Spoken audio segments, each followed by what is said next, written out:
मृत्यु से गले लगकर लौटना क्या होता है? बाल बाल बचना। गुरुजी, निश्चित मृत्यु को जीवन से मात देना। तो जब ऐसा होता है तब क्या साक्षात मृत्यु खड़ी दिखती है? शायद कभी कभार मृत घोषित करने के बाद भी लोग जीवित हुए हैं, ये किए गए हैं। ऐसा होना एक इशारा होता है कि आपका समय अभी तक आया नहीं है।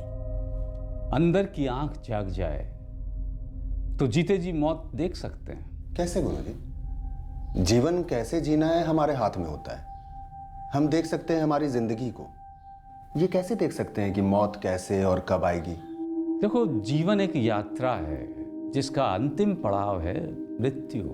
लेकिन गुरुजी, ये अंतिम पड़ाव नजर नहीं ना आता कभी। हमारे अंदर की आंख जगाई जाए तो जैसे स्पष्ट जीवन दिखता है वैसे ही स्पष्ट मृत्यु दिख सकती है, वो खड़ी आंखों के बिल्कुल सामने।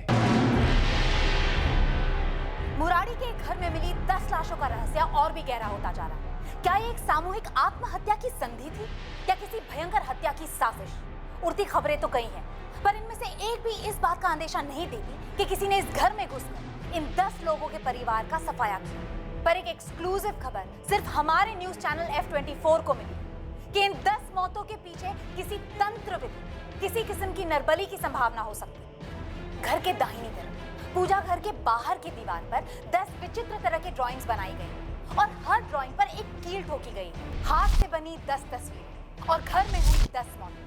क्या इन दोनों के बीच कोई कनेक्शन है? पूरे मोहल्ले में ऐसा कोई भी नहीं जिसने किसी को इस घर में आते हुए देखा। अनुमान लगाया जा रहा है कि ये कांड किसी पारिवारिक दुश्मनी या किसी मसले।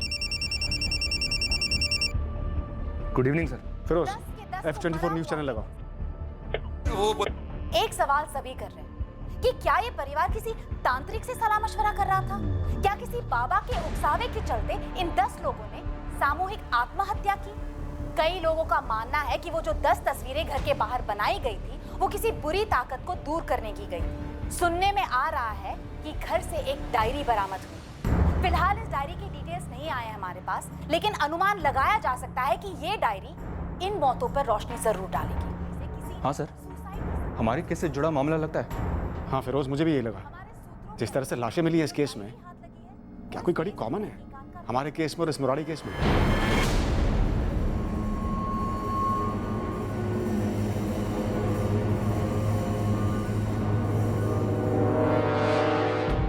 कानपुर, उत्तर प्रदेश।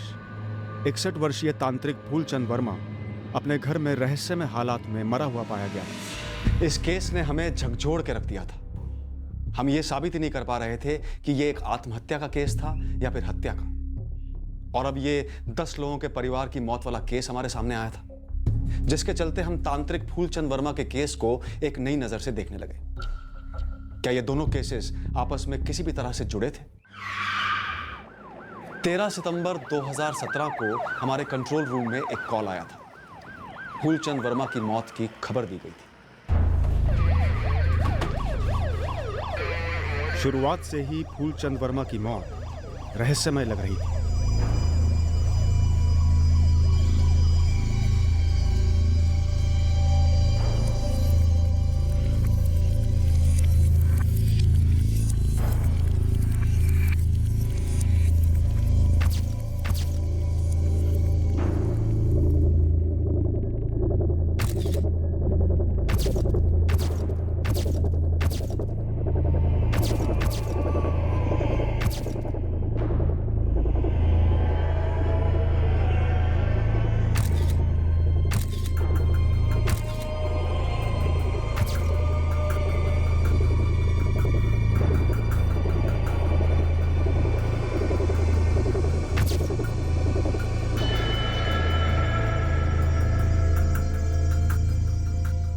तो मंजू, तुमने देखा लाश को सबसे पहले? हाँ साहब, लेकिन क्या हुआ कैसे हुआ हमें नहीं पता साहब। जो पता है वो बताओ। सब रोज की तरह हम 8 बजे काम पर आए। कौन है? गुरुजी है मंजू। मंजू, वो जॉब कर रहे हैं, बीच में नहीं उठ सकते। 10 मिनट बाद आना। हम 2 मिनट रुके साहब, सोचे कि जाके ठेले पे चाय पी कर आते हैं साहब। जब लौट के देखे तो दरवाज़ा खुला हुआ था।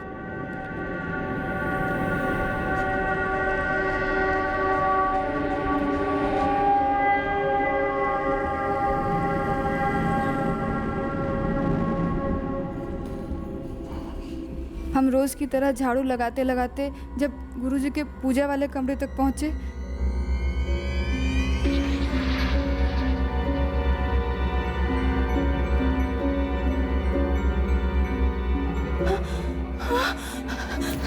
गुरुजी!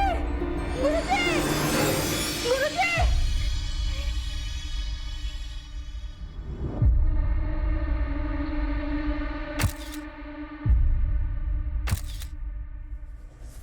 सुनने में आ रहा है कि घर से एक डायरी बरामद हुई। हमें भी फूलचंद वर्मा के कमरे से एक डायरी मिली थी।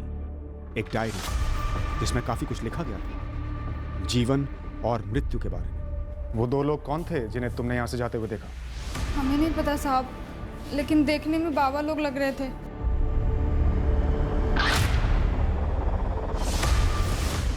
उन दोनों को पहले भी कभी देखा था यहाँ पे? नहीं साहब, और साहब देखा भी होगा तो याद नहीं रहेगा साहब। सब बाबा लोग एक ही जैसे दिखते हैं साहब, और गुरुजी से मिलने तो ऐसे भी बहुत सारे लोग आते जाते हैं साहब। हमारा इन लोगों से कोई लेना देना नहीं है साहब, बस हम अपना काम 2 घंटे में करके यहाँ से निकल जाते हैं। गुरुजी के यहाँ घर में और कौन कौन रहता है? कोई नहीं साहब, हम अपना काम खत्म करके 10 सवा 10 बजे तक यहाँ से निकलते हैं। तब उनके 2 चेले नितिन जी और मनीष जी आते हैं, गुरुजी के पास तंत्र मंत्र सीखते थे। तो और कोई नहीं है फूलचंद जी का? हैं साहब, उनके एक बड़े भैया हैं, यहीं कहीं कानपुर में रहते हैं। और बीवी बच्चे? थे, लेकिन अब कहाँ है पता नहीं, हमने सिर्फ सुना है, कभी देखी नहीं। सर, तंत्र मंत्र की सामग्री के अलावा ये एक डायरी मिली है, और ये फ़ोन शायद फूलचंद जी का ही है। फूलचंद जी के भाई का नंबर है? नहीं है साहब। उनके दोनों चेले नितिन और मनीष, उनमें से किसी का नंबर? नहीं साहब।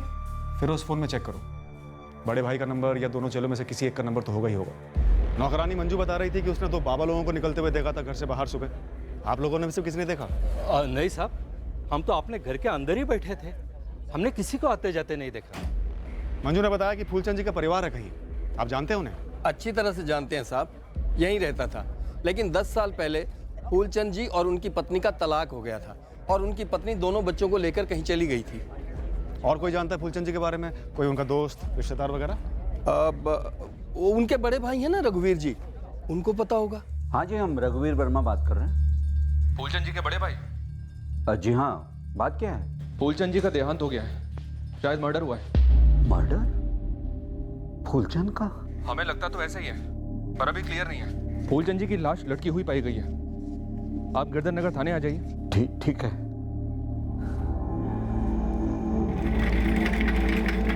उस वक्त हमें नहीं पता था फूलचंद वर्मा का मर्डर हुआ था या कुछ और था।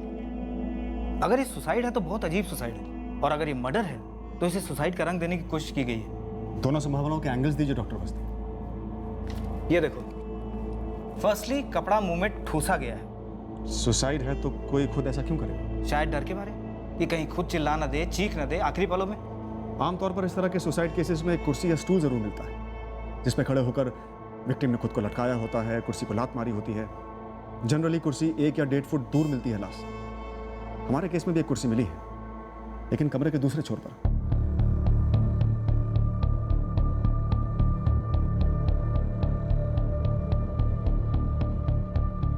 इसीलिए मैंने कहा कि मर्डर भी हो सकता है। आपके फाइंडिंग्स क्या है? इसके दाहिने हाथ पर उंगलियों और नाखूनों के निशान पाए गए, जैसे किसी ने जबरदस्ती पकड़ा हो, और वो भी हाथ के पीछे ले जाकर। इधर आओ, ऐसे। सेम मार्क्स इसके बाएं हाथ पे भी दिखते हैं। लेकिन फिर भी डॉक्टर अवस्थी, आप मुझे किसी एक एंगल की तरफ ग्रीन सिग्नल नहीं दे रहे हैं। मर्डर या सुसाइड? मैं आपको वही सिग्नल दे रहा हूं जो मुझे बॉडी दे रही है।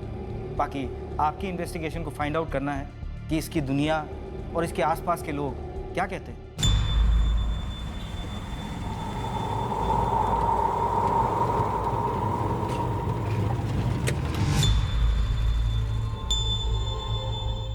पूजा कर रहा था और किसी ने उसे मार डाला?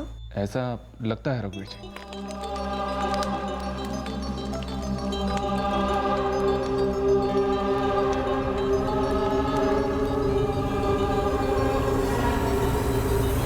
ये आपके छोटे भाई फूलचंद जी तांत्रिक थे हमेशा से? बना, धीरे धीरे बना। क्या काम करते थे पहले? अच्छी खासी नौकरी थी उसकी, रंजीत लेदर वर्क्स में जनरल मैनेजर था वो। सुना फैमिली थी? संध्या उसकी पत्नी, तलाक के बाद वो यहीं कानपुर में ही रहती हैं और उनका बेटा राजेश बेंगलुरु में जॉब करता है और बेटी लक्ष्मी शायद मुंबई में सेटल्ड है। आपका छोटा भाई सामान्य गृहस्थ आदमी तांत्रिक कैसे बना? पता नहीं, सब कुछ छोड़ छाड़ कर अच्छी खासी बनी बनाई जिंदगी।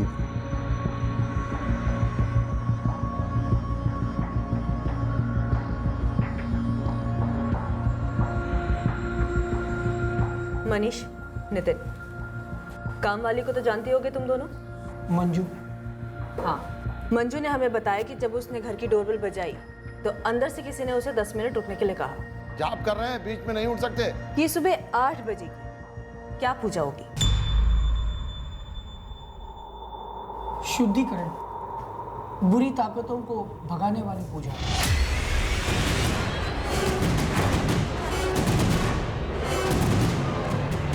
हम रोज गुरुजी के पास ठीक 10 बजे पहुंच जाते, जैसे कि आज भी हम वही टाइम पे पहुंचे। मैडम, हमें तो यकीन ही नहीं हो रहा है कि गुरुजी ऐसे छोड़कर हमें अचानक चले गए। छोड़ के चले गए? मनीष, मर्डर हुआ है फूलचंद जी का। हाँ हाँ, वही। ये जो शुद्धिकरण की पूजा थी, ये फूलचंद जी किसके लिए कर रहे थे? मंजू का कहना है कि उसने बाहर 2 लोगों को जाते हुए देखा जो बाबा या तांत्रिक टाइप के लग रहे थे। और मंजू ने यह भी कहा कि जब वो वापस आई तब दरवाजा पहले से खुला था, पर रोज सुबह जब वो डोरबेल बजाती थी तब फूलचंद जी खुद दरवाजा खोलने आते थे ना। मैडम, गुरुजी से पूजा करवाने कई लोग आते थे। कई बार बाबा लोग और अलग अलग तांत्रिक लोग ही गुरुजी से मिलने आते थे। दूर दूर से लोग आते थे। इस सुबह किस चीज के लिए पूजा हो रही थी ये हम नहीं बता सकते। लेकिन मर्डर तो पूजा के दौरान या पूजा के तुरंत बाद हुआ है, तो जाहिर सी बात है कि मर्डर की प्लानिंग पहले से हुई होगी। कोई तुम्हारे गुरुजी को क्यों मारना चाहेगा? ऐसा क्या था? मनीष, नितिन, मंजू के अनुसार उसने बाबा टाइप के लोगों को बाहर देखा। कहीं ये कोई वर्चस्व की लड़ाई तो नहीं थी तुम्हारे गुरुजी की? प्रणाम भाई साहब, कैसे हैं आप? संध्या, फूलचंद की मौत हो गई है। कैसे? पुलिस कह रही है कि उसकी लाश घर के अंदर लटकी हुई पाई गई। मर्डर है या सुसाइड कुछ पक्का नहीं बोल रहे हैं। तुम्हें पुलिस स्टेशन आना होगा, राजेश और लक्ष्मी को भी।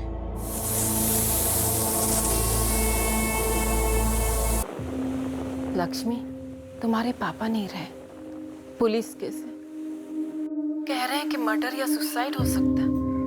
हेलो लक्ष्मी। हाँ माँ। बेटा, राजेश और तुम आओगे तो अच्छा रहेगा। हाँ, हम करते हैं राजेश भैया से बात।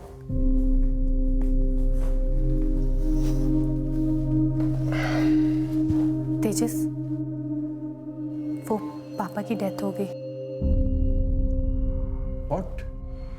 लक्ष्मी, समझ रहे हैं, लेकिन हमारा ज़बरदस्त वर्कलोड है। संडे को भी काम कर रहे हैं। तुम जा सकती हो तो जाओ। हमारे लिए छुट्टी लेना इम्पॉसिबल है इस वक्त। वैसे भी लक्ष्मी, हमें पापा से मिले या बात किए हुए कई साल हो गए। हम कौन सा टच में थे उनके भैया? हम तो सिर्फ मम्मी के लिए कह रहे थे, एक दिन के लिए आ जाते। छोड़ो ना लक्ष्मी, जीते जी उन्होंने कभी केयर नहीं की। अब क्या है फालतू का ड्रामा? वैसे जाना तो मम्मी को भी नहीं चाहिए। बाकी तुम दोनों देखो, हम तो नहीं आ रहे।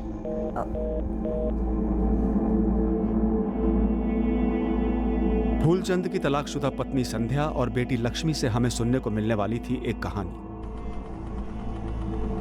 एक तनाव भरे परिवार की कहानी जो समय के साथ बिखरती गई थी। आज स्पीकर नहीं आया? ताना मारना है? खाते वक्त नहीं। संध्या ने हमें बताया फूलचंद के गुस्से और हिंसक स्वभाव के बारे में और किस तरह वो आए दिन संध्या पर हाथ उठाते। पापा, आपसे कुछ बात करनी है। बोलो। लक्ष्मी से पता चला कि उसके और उसके भाई राजेश द्वारा समझाने की हर कोशिश के बावजूद फूलचंद अपने गुस्से और हिंसक बर्ताव से बाज नहीं आया। वो दोनों उसे कभी समझ ही नहीं पाए। हम बिल्कुल नहीं रहेंगे अभी यहाँ पे, हम चले जाएंगे। मम्मी, हम कहाँ जा रहे हैं? संध्या के पास तलाक के सिवाय कोई चारा ही नहीं बचा था और वो बच्चों के साथ फूलचंद से पूरी तरह अलग हो गई। काहे का तंत्र मंत्र, काहे की शुद्धिकरण और काहे की शक्तियां? जो आदमी अपने घर के गृहण को कभी ठीक ना कर सका, कभी सुधार ना सका। क्या वो तब भी तंत्र विद्या का अभ्यास करते थे? हमको कुछ नहीं पता वो क्या करते थे और क्या नहीं करते थे। खाली हमको इतना पता है कि वो गुस्से में आके हमको पीटा करते थे। वो कब बाबा बन गए, कब लोगों की नज़र में गुरुजी बन गए, हमको कुछ नहीं पता। हमारे लिए तो सिर्फ वो बुरी शादी का एक आधा हिस्सा थे। रिश्ता तो 10 साल पहले ही खत्म हो चुका था। अब वो आधा हिस्सा भी मिट गया। ये कैसे हुआ, मर्डर या सुसाइड, हमको नहीं पता और ना ही पता करना है। हमने फूलचंद जी का नाम तो सुना है, परंतु यह कभी नहीं सुना है कि कोई व्यक्ति साक्षात अपने मृत्यु को देख सकता है। यदि फूलचंद जी ऐसा कह रहे थे तो हमें तो सिर्फ यह ढोंग लगता है। अच्छा, उनकी नौकरानी बता रही थी कि उसने 2 बाबाओं को उनके घर से जाते हुए देखा था। कोई आइडिया है कि कौन हो सकते हैं वो दोनों? हमने सैकड़ों तंत्र मंत्र करने वाले बाबाओं से पूछताछ की।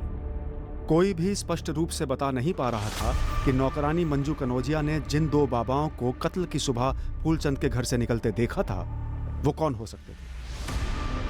हमने फूलचंद वर्मा के फोन रिकॉर्ड्स में फीचर हुए उन सभी लोगों से कांटेक्ट किया जो उसके पास सलाह मशवरा और उपायों के लिए आते थे। नितिन और मनीष, फूलचंद के शिष्यों ने भी एक भक्तों की सूची बनाई जो फूलचंद के दर्शन के लिए बराबर आया करते थे। हमें इन लोगों में उस शख्स को ढूंढना था जिसके पास फूलचंद की हत्या करने का कोई कारण था। ओम श्री शांताकारं भुजगशैलं पद्मनाभं सुरेशं विश्वाधारं गगन सदृशं मेघवर्णं शुभांगं लक्ष्मीकान्तं कमलनयनं।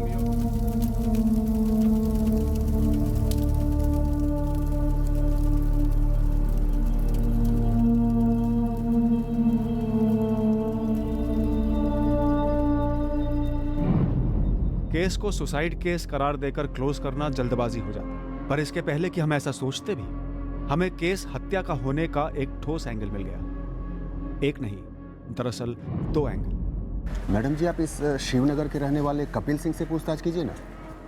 क्यों मनीष, तुम्हें इस पर शक क्यों है? मैडम, ये 2 महीने पहले तक गुरुजी के पास बार बार आया करता था। फिर कोई झगड़ा वगड़ा हुआ था? हाँ, हुआ ना मैडम। और हम अंतिम संस्कार के वक्त देखें, उस कपिल सिंह के चेहरे पर सुकून था। ऐसा भी क्या हुआ था इस कपिल और तुम्हारे गुरुजी के बीच में? मैडम, वो इस कपिल का बेटा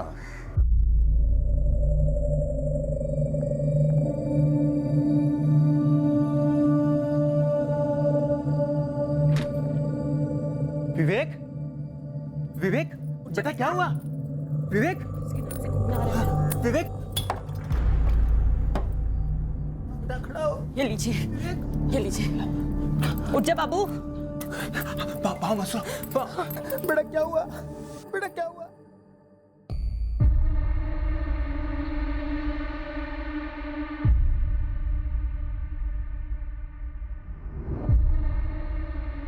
अस्पताल जवाब दे चुका था। आपने कहा नहीं, ठीक हो जाएगा। आप जो जो कहे गुरुजी वो सब हम किए, लेकिन आपकी अंतर्यामी नजर मेरे बच्चे की मौत को नहीं देख पाई। क्यों? कपिल, अरे कह के साथ चिता चला के आ रहे हैं हम हमारे बच्चे की, मालूम है आपको? कपिल, हम तुम्हारा दुख समझते हैं। अगर हम तुमसे कहते कि कपिल तुम्हारा बच्चा कुछ दिनों का मेहमान है, तो क्या तुम स्वीकार कर पाते? तुम्हारी पत्नी सहन कर पाती? अरे लेकिन क्यों कहते आप ऐसा? क्यों कहते? लोग आपके पास उपाय मांगने आते हैं। मैंने अपने बच्चे की जिंदगी मांगी थी तुमसे, वो तुम नहीं दे पाए। हमने प्रयत्न नहीं किया, बहुत किया, परंतु मौत बेटा सबको आती है। जब आनी होती है, इसे स्वीकार करना होता है। अरे हम स्वीकार नहीं करेंगे। तुम धोखा किए हो हमारे साथ, धोखा। और तुझे भी पाखंडी ऐसी मौत आएगी कि तू सोच भी नहीं सकता है। हट। गुरुजी, कपिल तो दुख के मारे बावला सा हो गया। हम सभी बावले हैं नितिन, हम सभी दुख के सिकंजे में हैं, जीवन में भी और मृत्यु में भी। हमने अपने गुरु से यही सीखा है। उन्होंने तो हमें देखते ही हमारे अंदर के दुख को भांप लिया था।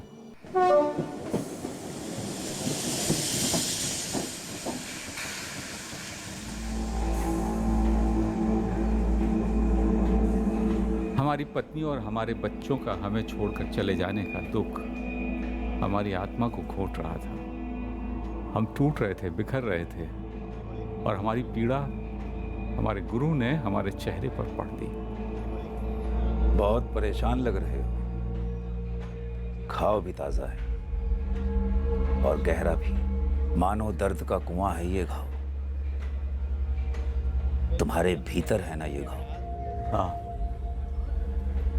तुम इसी दर्द के कुएं में जियोगे, इसी में मरोगे, पर तुम्हारी परेशानियां मरने का नाम नहीं ले रही है। यही परेशानी है ना तुम्हारी। आदत है मनुष्य की, अपनी परेशानियों को ही अपना जीवन बना देता है।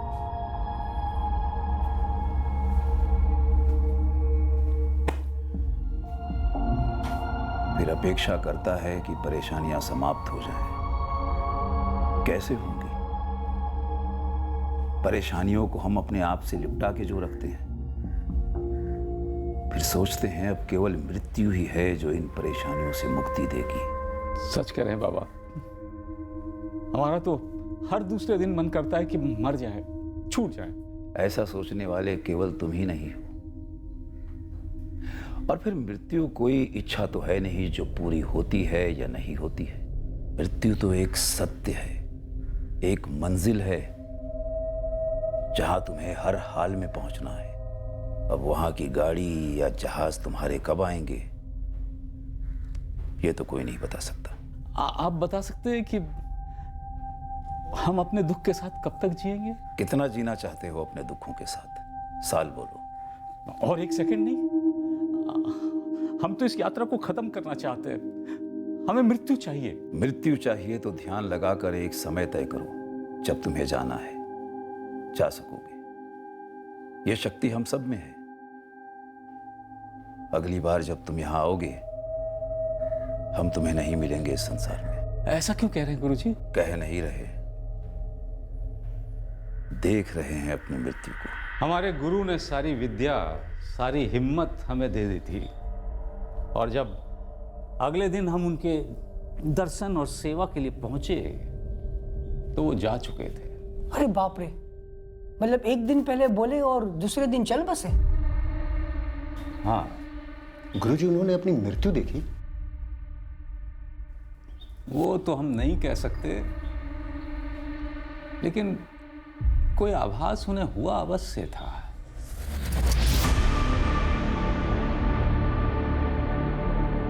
विष्णु, ये जो तुम्हारा मुरारी वाला केस है, हाँ ये 10 लोगों की मौत वाला, ये मुझे हमारे यहाँ सितंबर 2017 में रजिस्टर हुए केस की याद दिला रहा है। तुम्हारे हाथ तुम्हारे केस में कुछ लगा क्या?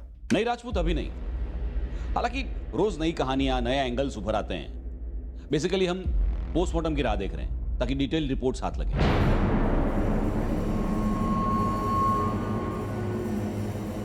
मेरे पूरे करियर में इतना रहस्यमय केस मैंने कभी नहीं देखा है। बौखला गया हूं मैं। लेकिन तुम्हें ऐसा क्यों लग रहा है कि हमारा मुरारी वाला जो केस है वो तुम्हारे सितंबर 2017 वाले केस से जुड़ा हुआ है? पता नहीं विष्णु, विक्टिम फूलचंद वर्मा का मर्डर हुए होने के 2 एंगल्स मिले थे, पर पता नहीं, अभी मैं सोच रहा हूं कि वो मर्डर था या सुसाइड, या फिर अजीब सा सुसाइड। और तुम्हें लगता है कि हमारा जो केस है वो तुम्हें ऐसा सोचने पर मजबूर कर रहा है? शायद, पर साथ साथ मुझे ये भी लग रहा है कि शायद हमारा केस मर्डर केस ही है, जैसा कि हमें उस वक्त लगा था। बेटी का हाथ हो सकता है, मुंबई वाली लक्ष्मी। सर, उसकी मां संध्या ने आपको बताया नहीं कि ये लक्ष्मी 11 से 13 सितंबर यहीं कानपुर में थी? क्या? इस बंदी की पूरी कुंडली मंगाई है मैंने मुंबई से। ये लक्ष्मी और उसके पति तेजस का पर्चा चिट्ठा ये है कि दोनों ने अपनी नौकरी छोड़कर इंटरनेट पे एक वो खोला है, वो बोलते ना, वो पोर्टल खोला है, पोर्टल। कोई पैसा वैसा लगाया था क्या उन्होंने? कोई लोन वोन, कोई नुकसान? एक बंदा उनके साथ काम कर रहा था, वो बोला धंधा फुलटू मंदा है, घाटे में है दोनों।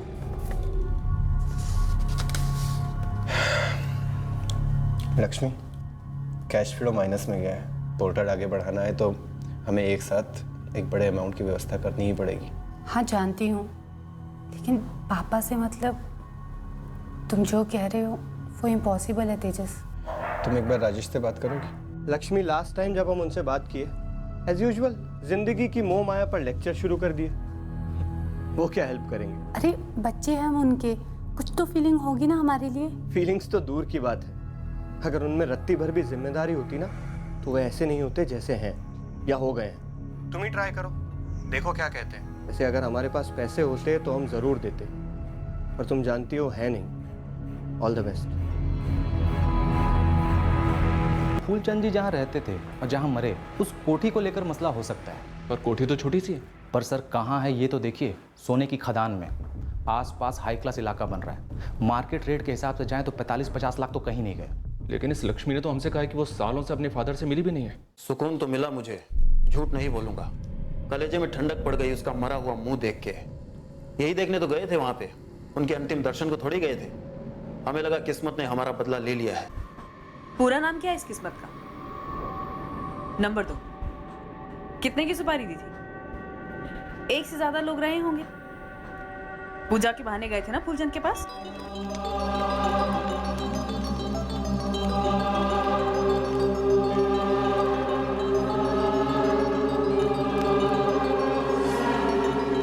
बेटे की मौत का गम कम करने के लिए फूलचंद की बलि चढ़ा दी। अगर इस फूलचंद को मारने से मेरा बच्चा लौट आता तो मैं इसे मारता और अपने इन हाथों से मारता। 13 साल का बच्चा था मेरा, सिर्फ 13 साल का। बेटे का बदला, कलेजे की ठंडक, ये जायज कारण है किसी को मारने या मरवाने के लिए। खुद भी शामिल थे इसमें? साथीदारों का नाम बोलो कपिल। मैडम, किसी को मारने के लिए हिम्मत लगती है, ताकत लगती है, नफरत लगती है। और मेरे बच्चे की मौत के बाद मुझ में हिम्मत और ताकत नहीं बची है। हाँ, नफरत है, और वो इतनी है कि इसके मरने से खत्म नहीं हो सकती थी। थोड़ी देर के लिए सुकून मिल सकता था, सो मिला। मैडम, हम नहीं मारे इसे, हम कह रहे हैं आपसे, विश्वास कीजिए हमारा। क्या झूठ बोले हम? आपने इसी कुर्सी पर बैठकर मुझसे कहा था कि 10 साल से आप और आपके दोनों बच्चे फूलचंद जी के कांटेक्ट में नहीं थे। आपने बताया नहीं हमें कि 11 से 13 सितंबर तक लक्ष्मी यहीं थी, कानपुर में। हाँ थी तो, कौन सा झूठ बोले हम? पहले ये तो बताइए, हम झूठ कौन सा बोले? आपने कहा था कि लक्ष्मी और राजेश कभी अपने पिताजी से मिलते ही नहीं थे। हाँ, नहीं मिलते थे। तो क्या कानपुर में खाली उनके पिताजी रहते थे क्या? अरे हम भी तो रहते हैं, वो दोनों आते हैं हमसे मिलने। 11 और 13 सितंबर के बीच लक्ष्मी आई थी हमसे मिलने। तो फिर ये बात आपने हमें बताई क्यों नहीं? चुप रहना, छुपाना, झूठ बोलना ही होता संध्या जी। छुपाना और चुप रहना होता होगा झूठ, फिर क्या छुपाना? बेटी अपनी माँ से मिलने आई थी, क्या ये बताने वाली बात है? मुझे तो ख्याल भी नहीं आया इस बात का। फूलचंद जी हमारी दुनिया से पूरी तरह से गायब हो चुके थे, ये समझना इतना मुश्किल है आपके लिए? अरे तलाक हो गया था हमारा। तलाक पति पत्नी के बीच में होता है, माँ बाप और बच्चों के बीच में नहीं। क्या ये बात सच नहीं है कि लक्ष्मी और राजेश ने अपने पिताजी से कोठी बेचने की बात की थी? की होगी, पर मुझे इस बारे में कुछ नहीं पता। और अगर की भी होगी तो इसका ये मतलब नहीं है कि उन्होंने अपने पिताजी का कत्ल कर दिया। जो पूछना है आप हमसे अभी पूछिए फोन पर, या आप बेंगलुरु आइए, हम वहाँ आ ही नहीं सकते मैडम। लक्ष्मी आ रही है मुंबई से यहाँ। कूल, उससे पूछिए, हमसे पूछिए, सेम थिंग। बड़े बेटे हो, फादर को आग देने तक नहीं आए। हेलो प्लीज, मेरी पर्सनल लाइफ है। इतनी नफरत अपने फादर से? Personal life ma'am. और अगर आपको और कोई काम वाम नहीं है और मुझ पर कोई शक वक कर रही हैं तो प्लीज ये गोल गोल बातें करना बंद कीजिए।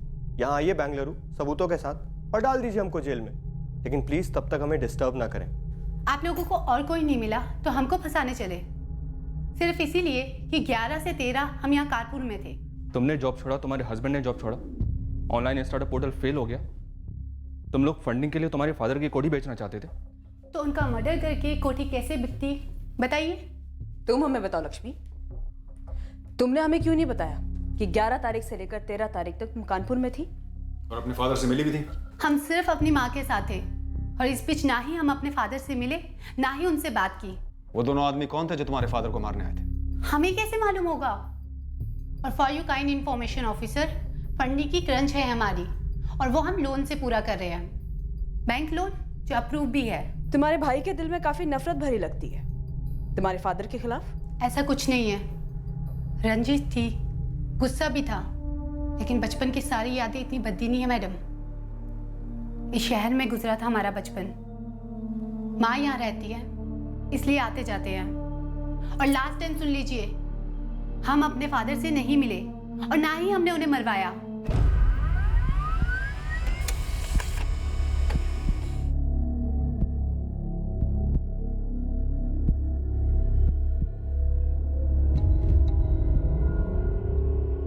क्या कुछ भी नहीं मिला? नो सर, राजेश और लक्ष्मी दोनों के फोन रिकॉर्ड्स बिल्कुल साफ हैं। अच्छा, उसके अलावा वो लोग कोई और नंबर्स यूज करते हो तो बात अलग है। एज ऑफ नाउ सब कुछ क्लियर है, जैसा कि सर ने कहा, कोई फुटप्रिंट्स नहीं मिले हैं। फूलचंद के घर के बाहर आसपास कहीं कोई सीसीटीवी? शायद वो दोनों बाबा कैप्चर हुए हों। गेरुए रंग का कपड़ा डाल रखा था, ऐसा बताया था मंजू ने। फूलचंद वर्मा के घर के आसपास के सीसीटीवी चेक किए पर उनमें कोई भी 2 बाबा लोग नहीं दिखाई दे रहे। और अजीब बात तो यह सर कि इस मंजू के अलावा उन 2 बाबाओं को किसी ने भी नहीं देखा। तो क्या मंजू झूठ बोल रही है? कड़ी से कड़ी ग्रिलिंग हुई मंजू की। वही सवालों को घुमा घुमा कर उसके जवाबों को कंपेयर किया गया। क्राइम सीन को अनगिनत बार डिस्क्राइब करने को कहा गया। हमें लग रहा था कि शायद मंजू भी इस मर्डर की साजिश का हिस्सा हो सकती है। शक की सुई फूलचंद के दोनों चेलों पर भी थी, नितिन और मनीष। शायद किसी ने उन्हें मोहरा बनाया हो। शायद घर से निकले 2 बाबा दरअसल नितिन और मनीष ही थे।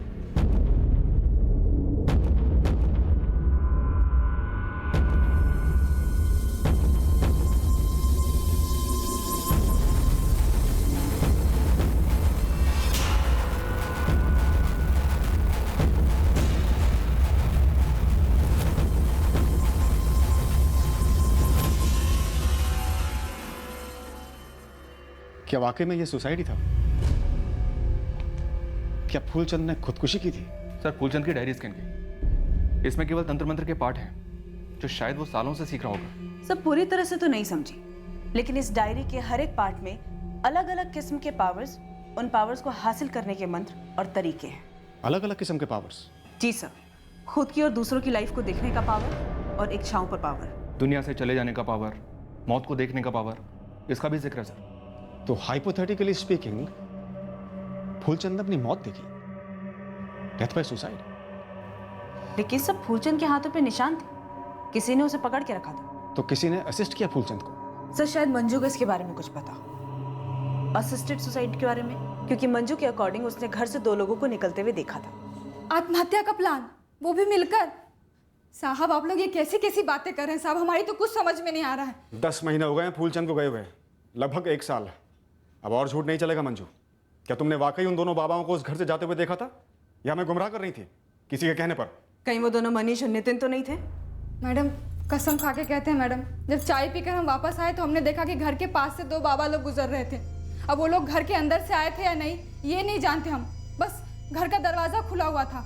अब इससे ज़्यादा हमको कुछ नहीं पता है साहब, और हमने कोई गुनाह नहीं किया है साहब। 10 महीने पहले ये डायरी हड़बड़ाहट में हमने ध्यान से नहीं पढ़ी थी। कुछ पन्ने हमसे छूट गए थे और इन्हीं पन्नों में से किसी एक पन्ने पर तुम दोनों का गुनाह छुपा हुआ है। क्या सर? तुम्हारे गुरुजी ने साफ साफ लिखा है इसमें कि वो सुसाइड कैसे करेंगे और तुम दोनों उनकी मदद कैसे करोगे। सब कुछ साफ साफ लिखा है इसमें। वो 2 बाबा लोग तुम दोनों ही थे ना? हाँ,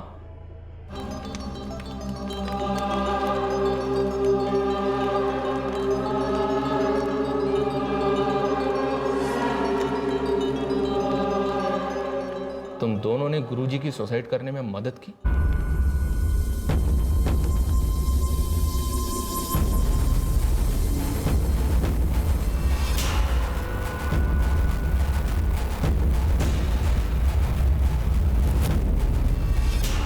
या तुम दोनों ने मिलकर उनकी हत्या की?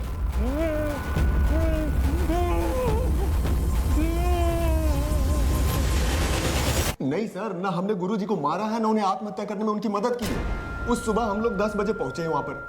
सर आप लोग ना मनगढ़ंत कहानियां बना रहे हैं सर। उस सुबह 8 बजे हम लोग अपने अपने घरों में थे। और सर अगर गुरुजी हमें ऐसे कसम वसम भी दिलाते तो हम आत्महत्या करने उनकी मदद नहीं करते सर। और रही बात इस डायरी की, सर आप लोग हमें फंसाने के लिए कुछ भी बोले जा रहे हैं सर। अगर हम लोगों ने कांड किया होता, हम लोग बुड़बक है सर, इस तरह डायरी को पीछे छोड़ाते, ताकि आप 10 महीने बाद उसे पढ़े और हमारे छाती पे आके बैठ जाए। सर गुरुजी आत्महत्या कर ही नहीं सकते सर, वो बहुत मजबूत आदमी थे, उनका जरूर किसी ने कत्ल किया होगा। तो कत्ल किसने किया? कौन थे वो 2 लोग जिन्होंने गुरुजी का कत्ल किया और दरवाजा खुला छोड़ गए? नहीं मालूम सर। कैसे नहीं मालूम? हाँ, कैसे नहीं मालूम? तुम दोनों चेले थे उनके? सर चेले वही जानते जो गुरु उन्हें बताए, और हमारे गुरुजी ने कभी ऐसे किसी दुश्मनी के बारे में जिक्र ही नहीं किया।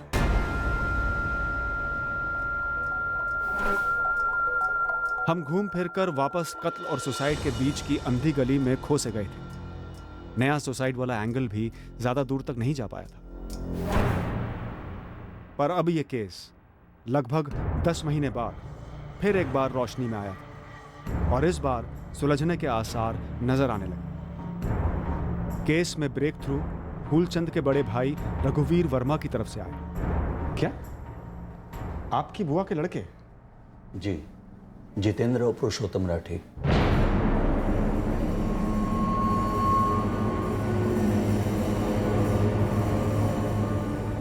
रघुवीर जी, 10 महीने बाद आप एकदम से ये दो नाम लेकर चले आए। हमारी बुआ जी सालों पहले परलोक सिधार गई थी। फूलचंद उनके और फूफा जी केदारनाथ राठी से करीब था। 2 साल पहले फूफा जी भी चल बसे। उनके जाने के बाद इन दोनों भाइयों से हमारा कोई खास मेल मिलाप नहीं रहा। बस रिश्तेदारी है तो दोनों आ गए थे फूलचंद के अंतिम संस्कार में। पर ये दोनों फूलचंद जी को क्यों मारते? जितेंद्र और पुरुषोत्तम के पिताजी हमारे फूफा जी केदारनाथ राठी जी 2 साल पहले गुजर गए थे। जितेंद्र और पुरुषोत्तम की एक बहन है श्रेया, उसका पति सुरेश फूफा जी की मौत के कुछ महीनों बाद वो भी चल बसा। तो जैसे वो आए थे फूलचंद के लिए, हम भी गए सुरेश की बरसी में अभी 2 महीने पहले। लेकिन मारा क्यों? आप उन दोनों के नाम क्यों ले रहे हैं? क्योंकि उन्होंने कुछ कहा हमसे जो हमको खटका। ओम श्री शांताकारं भुजगशैलं पद्मनाभं सुरेशं विश्वाधारं गगन सदृशं मेघवर्णं शुभांगं लक्ष्मीकान्तं कमलनयनं योगविद्यानिकं तं वन्दे विष्णुं। आप जाके पिताजी और जीजाजी की आत्मा को शांति मिलेगी, ठंडक मिलेगी। क्या कहने झेला, अब सुकून मिला। 2 महीने से सोच रहे हैं जितेंद्र ने ऐसा क्यों बोला। और ये चैन और सुकून वगैरह फूलचंद की मौत को लेकर था? हमने कहा ना आपसे, फूलचंद बुआ जी और फूफा जी से करीब था, पर पता नहीं क्यों वो दोनों जितेंद्र और पुरुषोत्तम फूलचंद से नाराज थे। उन दोनों के बीच कुछ हुआ था। फिर अचानक उस दिन उनके मुंह से वो बात सुनी, बस अटक गई दिमाग में। अब जाकर पिताजी और जीजाजी की आत्मा को शांति मिलेगी। और आपको जरा भी भनक नहीं कि इन दोनों भाइयों की फूलचंद से क्या रंजिश थी? नहीं पता साहब, बस अंदर से लग रहा है कि उन दोनों ने कुछ किया हो सकता है।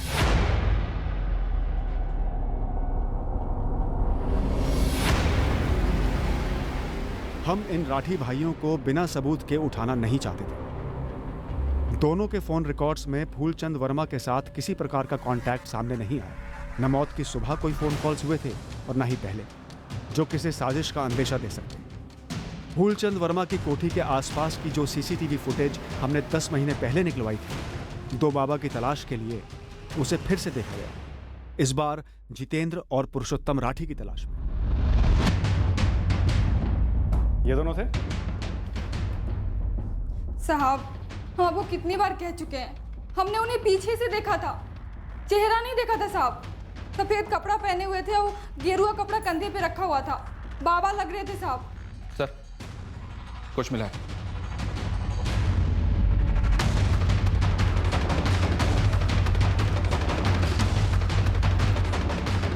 ये देखिए सर।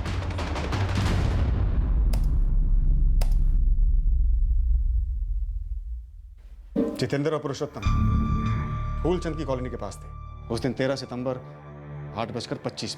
और ये दोनों फुटेज में इसलिए मिले क्योंकि पहले हम सिर्फ 2 बाबाओं को ढूंढ रहे थे, इन दोनों को नहीं, क्योंकि उस वक्त हमें इन दोनों के बारे में पता ही नहीं था। ऊपर से ना तो इन लोगों ने सफेद कपड़े पहने हुए, ना ही गेरुआ कपड़ा लपेटा हुआ। तो सब मंजू ने हमें झूठ क्यों बोला था कि उसने 2 लोगों को देखा था बाबाओं के भेष में? कहीं मंजू मिली भी तो नहीं है जो अभी तक हमसे झूठ बोलती आई है? देख मंजू, यहाँ पे केस जितना लंबा चलता है ना, कुटाई भी उतनी ही ज्यादा होती है झूठ बोलने के लिए। मैडम, हम झूठ नहीं बोल रहे मैडम, हमने उन्हें पीछे से ही देखा था, बाबा के भेष में थे दोनों। ये थे वो दोनों। इन्होंने तो कोई बाबा वाले कपड़े नहीं पहने। कितने पैसे दिए इन दोनों ने तुझे झूठ बोलने के लिए? मैडम, अगर ऐसी बेईमानी से पैसे कमाने होते ना, तो इसे दूसरों के घर में काम करके अपना पीठ नहीं तुड़वाते। कैसी पूछताछ? हमने किया क्या? ये माजरा क्या है? पहचाना कब की है और कहाँ की है? तो कहना क्या चाहते हैं आप? हम नहीं, ये सबूत कह रहे हैं कि तुम दोनों 13 सितंबर 2017 सुबह 8:25 पर तुम्हारे ममेरे भाई फूलचंद वर्मा के घर के आसपास थे। तो क्या? तो ये कि उसी दिन सुबह 8 बजे के आसपास फूलचंद वर्मा की मौत हुई थी उसी के घर में। वही फूलचंद वर्मा जिसके साथ तुम दोनों की दुश्मनी थी। क्यों मारा? कत्ल के बाद तुम दोनों सफेद कपड़े और गेरुआ लपेटे वहां से निकले और बीच में ही कहीं कपड़े बदले। उसका सीसीटीवी फुटेज निकलवाया हमने। अब तुमसे भी सच निकलवाएंगे। कुटाई जिंदगी भर की गारंटी के साथ आएगी, कभी ठीक से चल नहीं पाओगे। हार मानते हैं फूलचंद भैया, मदद करो, दया करो हमें। बचा लो हमको फूलचंद भैया, हाथ जोड़ते हैं आपके। फूलचंद भैया सब कुछ छोड़ छाड़ कर तांत्रिक बने, वैसे भी हमारा कुछ लेना देना रहा नहीं। लेकिन फूलचंद भैया ने पिताजी का माथा घुमा दिया था, पूरी तरह सर वश में कर लिया था।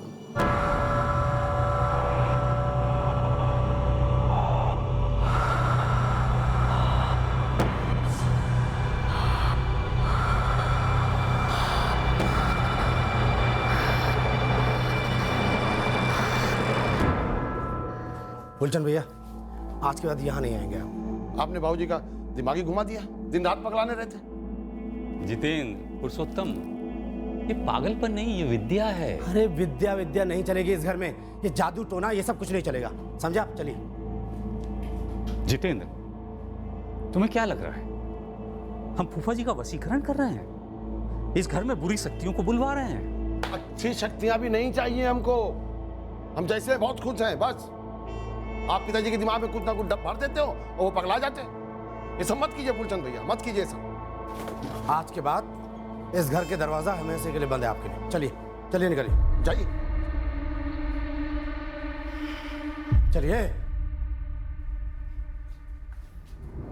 बहुत गुस्सा दिखा रहे हो। दिख रहा है ना, दिख रहा है ना, तो समझ काहे नहीं रहे हैं? पुरुषोत्तम, गुस्सा ना शैतान का अरे हथियार। बस, ये परपंच नहीं चाहिए हमें। अरे इन परपंचों ने पूरे घर के सुकून को खत्म कर डाला, बर्बाद कर डाला। चलिए।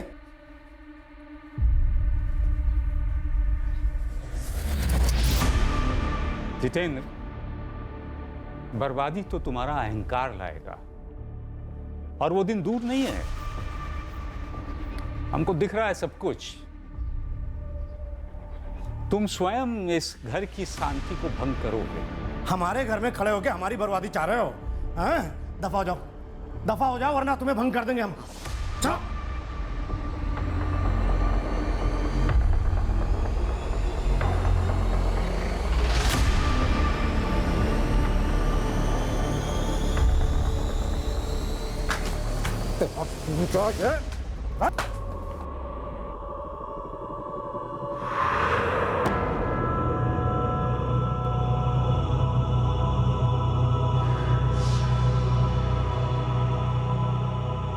अब जो भंग हुआ है, बहुत कुछ भंग किया है तुमने। अपने भाग्य को, अपनी खुशियों को भंग किया है तुमने। हमको धकेला ना यहां से। अब देखना तुम हमारे पास ही आओगे, तुम दोनों हमारे पास ही आओगे। शराब दिया हमें और हमें बर्बाद करने की सारी कोशिशें की। हमें उससे कुछ नहीं चाहिए था, बस वो आया हमारी जिंदगी में, वो धम मचा के चला गया। कुछ ही हफ्तों में पिताजी चल बसे, एकदम से। कोई बीमारी नहीं थी, कुछ नहीं हुआ था। उसके 2 महीने बाद हमारी बहन श्रेया भी विधवा हो गई। सुरेश जीजा जी भी गए, एकदम से। कोई बीमारी नहीं थी। 2 महीने में 2 मौतें हुई परिवार में। और फिर शुरू हुआ हमारे धंधे पे घाटा, घाटे पे घाटा, एकदम से। बुरे से बुरे दिन देखने पड़े हमें। भैया, फूलचंद का श्राप याद है तुम्हें? अपने भाग्य को, अपनी खुशियों को भंग किया तुमने। जादू टोना कर डाला था हमारे घर पे। जिस चीज में खुद विश्वास नहीं रखते थे, इस तरह से बदला लिया जितेंद्र। शुरुआत उसने की। वो जादू टोना था या क्या था हमें नहीं पता, लेकिन हमारी बर्बादी हुई, काफी हुई। इससे पहले कि वो हमें पूरी तरह बर्बाद करता, हमने खुद ही खत्म कर दिया उसे। आओ, हम धक्का नहीं देंगे तुम्हें जैसे तुमने दिया था। बिजनेस बैठ गया फूलचंद भैया। बाबूजी गए, जिया जी गए। हमसे गलती हो गई फूलचंद भैया, हमको क्षमा कर दो। हमने आपका अपमान किया, माफ कर दो हमको। ठीक है, तुम्हें मन से पछतावा है, यही बड़ी बात है। हमें कोई गुस्सा या दुश्मनी थोड़ी तुम्हारे ऊपर। हम सजा देने वाले, क्षमा करने वाले कौन होते हैं? रही बात मुश्किलों की, तो करेंगे, तुम्हारी सहायता अवश्य करेंगे। ये शुद्धिकरण तुम्हारे घर से, तुम्हारे मन से, दिल से उन सभी बुरी शक्तियों को भगा देगा जिन्होंने डेरा डाल रखा है। अब आएगी खुशहाली तुम्हारे पास, दौड़ कर आएगी, देखना।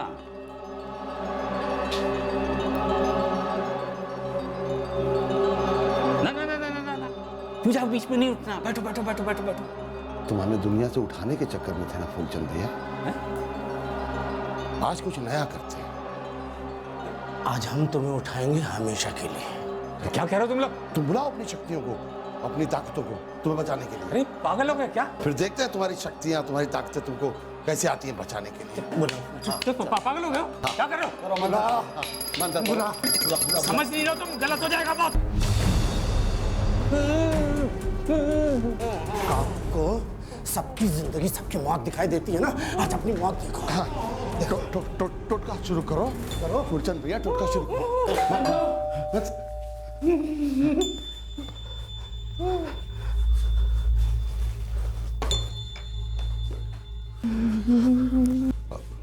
कौन है? गुरुजी, हम मंजू। मंजू, वो जाप कर रहे हैं, बीच में नहीं उठ सकते। 10 मिनट बाद आना। जाप करो, जाप।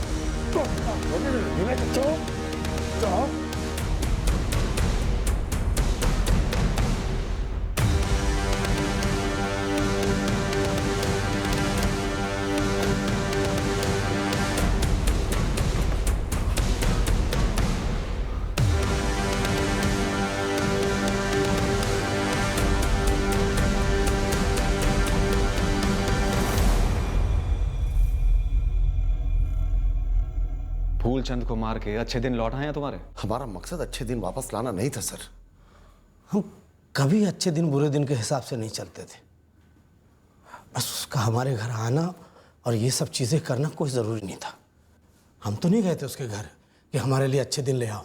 उसने खुद हमारे बाबूजी का दिमाग ख़राब कर दिया था, जबकि बाबूजी की लाइफ फर्स्ट क्लास चल रही थी और उस फूलचंद की डामाडोल। खुद की जिंदगी में तंत्र मंत्र करना चाहते थे तो करते, हमारे घर में क्यों? कानून का एक ही मंत्र है, जैसा करोगे वैसा भरोगे। हमने इस मंच से 1000 बार कहा है, कई और लोग भी दूसरे मंचों से यही बात कहते आए हैं कि जिंदगी में ऐसा कोई भी चमत्कार या जादू नहीं होता जिसे किसी तंत्र या मंत्र से हासिल किया जा सके। अगर किसी के पास जिंदगी संवारने की ताकत है तो वो आप खुद हैं। किसी दूसरी ताकत की तलाश में इन पाखंडियों के दरवाजे खटखटाना ना सिर्फ बेवकूफ़ी है बल्कि बेहद खतरनाक भी है।